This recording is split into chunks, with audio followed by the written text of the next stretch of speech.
Good evening, everybody. If you're watching this video, you are attending IUPUI, our Convention Sales and Services class. Welcome to Chapter 1 and the welcome video, if you will. So first things first, I want to introduce myself. As most of you guys know, my name is JJ DeBras. I'll be teaching this class for the next 8 weeks. This is about my 4th or 5th year of teaching at IUPUI, so a real privilege. And again, I thank all of you guys for taking my class. A little bit of background about me. As you can tell, I'm kind of decked out in my Butler gear right now. I am an alum of Butler University, class of 1995, which makes me getting older and older, unfortunately. My work background, I had the privilege of working about 10 years in sports marketing and sports management with Purdue University, the Pacers, as well as then back to my alma mater at Butler. Spent some time in the staffing world, and then spent about 11 years in the hospitality world, working for the Crown Plaza Hotel downtown for about 10 of those years.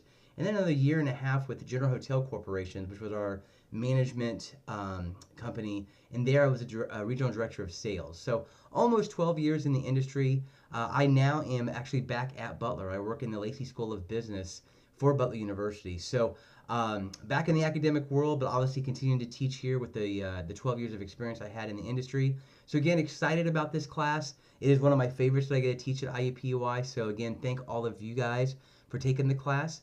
Couple things I want to go over. If you guys have any questions, if you guys are having any issues with the class, please do not hesitate to call or email me. The syllabus has all the best ways to reach me. But again, this is a very quick class. 8 weeks, we cram a lot of information in. Please don't wait until you've gotten a D on your first 2 tests to reach out to me. Reach out to me beforehand. We'll see what other additional study guides we can give you. Is there any other information? Can I explain some things? So don't wait, please. Also, my hope is to do a few live sessions for questions and answers. I have some new technology that I've gotten through the university, so I'm hoping to be able to do that. I'll be sending emails out about that with specific dates in mind to see if we can all kind of get online. That way we can do some things face to face. So there's a little bit about my background. Like I said, I really enjoyed teaching this class. Married, 3 children. You may see my 2 boys running behind me every now and then when I'm filming here in my office. I have a 12 and a almost 10-year-old. I also have a daughter. Her name was Catherine. We actually lost her to SIDS when she was about 15 weeks old. So throughout this class, you may hear me mention something about Count It for Cat. I sometimes use it as an example. That's a fundraiser we do for my daughter. We have a scholarship set up at Butler. So you might hear that phrase, but again, there's my background for you guys. So a little bit about me. On into Chapter 1. So Chapter 1 is really the nuts and bolts of kind of what our industry is all about. And in Chapter 1, we're going to describe the convention and meeting industry today, identify different organizations that are tied to it, and again, how kind of you advance in the profession, what's the scope of the meeting market. The hospitality industry really is, like I said, I spent 12 years there and enjoyed tremendously those 12 years. Every day was new. Every client was a little bit different, even if you had a market. And I had athletics, and then I also had all of our corporate clients as well. And then when I was a regional director of sales, I helped all of our teams, no matter what their market was. So I got to dabble a little bit of everything. So this first chapter is going to talk a little bit about how we break down the industry when we're talking about the service and sales side of our clients. Going to give you a little bit of idea too, who are the people who are planning meetings, attending meetings, the various types of meetings that we have, right? You're going to hear terms such as conventions, and then you're going to hear convocations, and then there are board meetings, and then again, so we're going to break it down to you guys. Everyone has a little bit something different to it, a little different nuance, if you will. We're going to talk about the trends in the meeting industry as well, and kind of where things are going.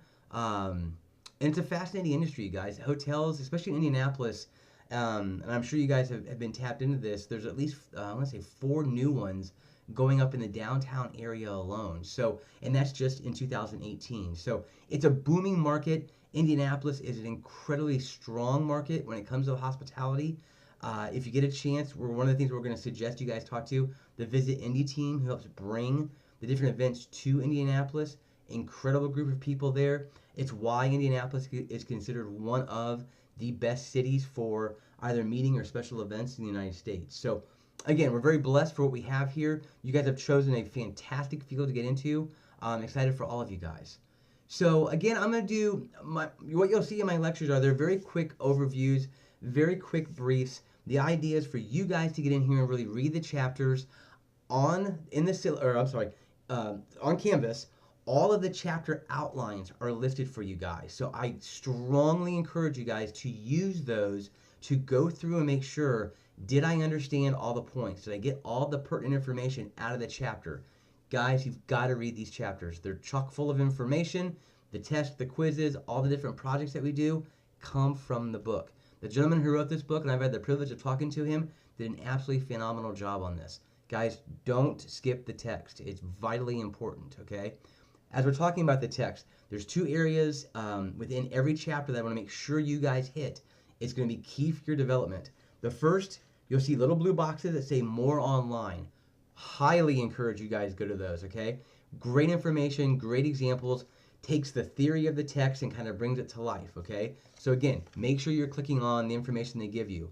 Also, the internet exercise. Definitely go through these as well. Again, this author did a great job of kind of tying in technology with his book and with the hospitality industry. If you guys have seen previous editions of this book, it was kind of almost like a history book in some cases, some of the things he talked about. They've been outdated. We don't see them anymore in the industry. So he's now become much, much more modern. This book is very strong. I suggest all of you guys to really take advantage of the information he's giving you in here. So just a few things about chapter 1 I want to make sure you guys get out of this chapter. The demographics of the attendees, key point in this book, right? Right now we see more female business travelers, than males. They're likely to be single just as much as they're likely to be married. You're seeing, especially, you guys right now, the millennials, you're the ones who are going in and out of the meetings. The baby boomers are starting to retire. We're not seeing them as much anymore. Now it's Generation X, Y, and you guys, okay?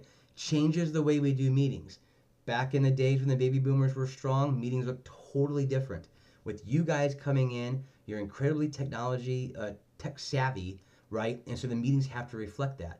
And so they've changed a ton, and the industry itself has had to really pivot on how we present our meetings and how we, as hoteliers, as convention centers, how do we then attract and show what we can offer in those meeting spaces. And so that's been a huge change. Again, we talked about types of meetings. I'm going to hit a few key phrases. I'm going to make sure you guys go through the book and know these. You're going to see convention, right? Conference, congress, forum, symposium, lecture, seminar, workshop, clinic. All of these are used to describe different types of meetings, and all of them have a little bit difference of a nuance, whether it's the size, whether it's what's being discussed, whether it's the layout of the meeting, whether it's the length of the meeting. So again, strongly encourage all of you guys, read these chapters and don't skip over the details, okay? A few of the other things you're going to read about in there: retreats, institute, panels, exhibition, and trade shows. And that's going to be a huge part of this book, and we're going to get into more of that as we in future chapters. But it's a fascinating world, you guys, to watch your really large box hotels. And again, I came from the Crowne Plaza downtown, which is one of the largest when it comes to meeting space. The JW Marriott is another one, and obviously the convention center itself. So we've got some really fantastic hotels, and they're the size that we can do some unbelievable exhibits and exhibitions. And guys, when we start to get into the nuts and bolts of the chapters, when we describe these things, it is phenomenal to see what can be done on an exhibit floor and what's needed and all the different things you have to think about. So again, this industry is phenomenal, great for the detail-oriented when you're going to be on the service side. The sales side, which is what I was on for 12 years, it's a blast. It's an absolute blast because your creativity knows no bounds, right? And depending on what size of hotel you have, but you can talk about so many different elements, put them all into place, put the proposal together, get them to sign off of it, and then obviously your convention services side is going to take care of it. So a lot of neat things in this industry. So talk a little bit in this chapter, who holds the meetings, right? You already heard me talk about athletics and corporations, right? So the corporate market, the sports and athletics market. You also have associations, okay? And that's a huge one. There's an association for every single career out there, I guarantee you. And there's not one, there's probably 10. So again, great market to have. We'll get into more detail in here. Tough market to have. Associations are large, a lot of people involved in the decision-making process. So again, each of these markets is going to have a characteristic or their own personality, if you will. So it's good to know each one of these. Nonprofit organizations, your governments, a lot of your what we call our Smurf groups. Okay, Smurf is not a blue blue creature that you see on Saturday morning television. Smurf stands for social, military, entertainment, religious, fraternal. SMERF. Smurf market. Okay, kind of a catch-all. A lot of those tend to be nonprofit in most cases. Difficult market, very budget conscious, but one of the great filler markets, right? Because they're because they're budget conscious, they tend to be a little more flexible, right? So we've got, especially here in Indianapolis, you've got, from late November through December, January, and February, it's pretty doggone cold here. Prices come down, right? Because it's hard to sell in a cold weather market. These guys will jump on that. They like that. They're not concerned with all the frills a lot of times. They're very, very budget conscious, stereotypically. Not all of them, but stereotypically, that's where they fall into. And so they're willing to help plug those gaps because they know they get the best prices at those times. So, again, we're going to talk too about your customer, right? And again, that your customer can be one of many people. There's always the meeting planner itself, okay? And in industry, corporations, associations, in the Smurf market, we've seen a shrinkage of those individuals having their own actual event meeting planner. A lot of them have gone to third parties, a Helms Briscoe, Conference Direct, or we see administrative people pick up the role of meeting planner, but that is not their sole purpose.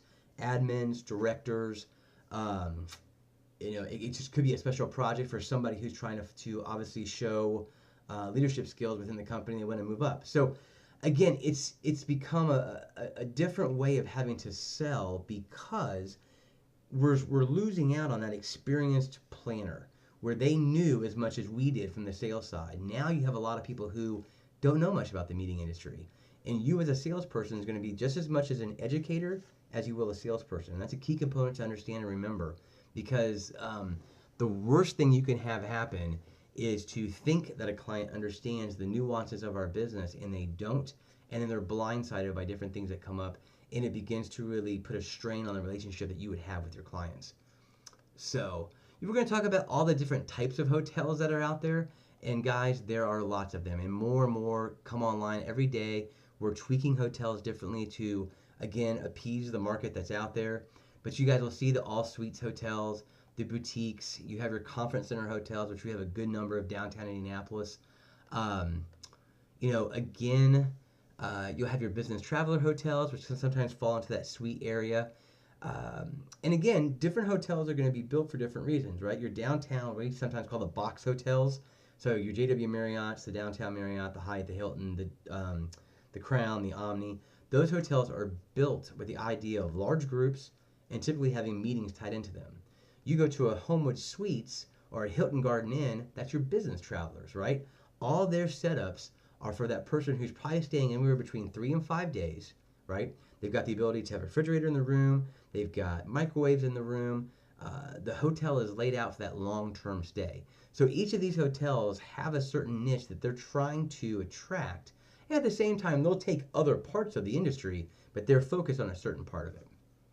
So, the book's going to talk about trends, and there are some fantastic ones from the technology to the changing demographics, the strategies behind meeting planning and what they're looking for, the contract work. We're going to go, there's a whole chapter on contracts. And what used to be way back in the day, and this even predates me, and trust me guys, I'm getting up there in age, used to be the whole handshake and everything was good. And those days are long gone now. The contracts get very, very specific. The hotels are protecting themselves from lost revenue. The clients obviously protecting themselves from being charged unfairly for anything. And so that is a huge part of this from both the service side as well as the sales side. We understand that we want these contracts to be win-wins for both groups. Okay? So, again, this first chapter is going to go into good detail about that third-party planner and also about some of the new nuances to meetings. And a lot of what you're going to see is, again, more healthy when it comes to the eating side, the ability to be socially conscious. A lot of meetings are tying in, whether it's a fundraiser or a service activity, They're tying in that community involvement. We're seeing more and more of that in the industry. So that's kind of the first chapter in a nutshell. Like I said, a lot of good information. Guys, please take advantage of the book. Take advantage of the more onlines. Take advantage of the internet exercises. Use the chapter outlines. They're going to be great helps. And again, if you're struggling at all, please do not hesitate to pick up the phone or send me an email. Like I said, we can have a conversation and kind of figure out where you're stuck at and get you on, to the next project. So best of luck out there, everybody, and I look forward to seeing you in the next lecture.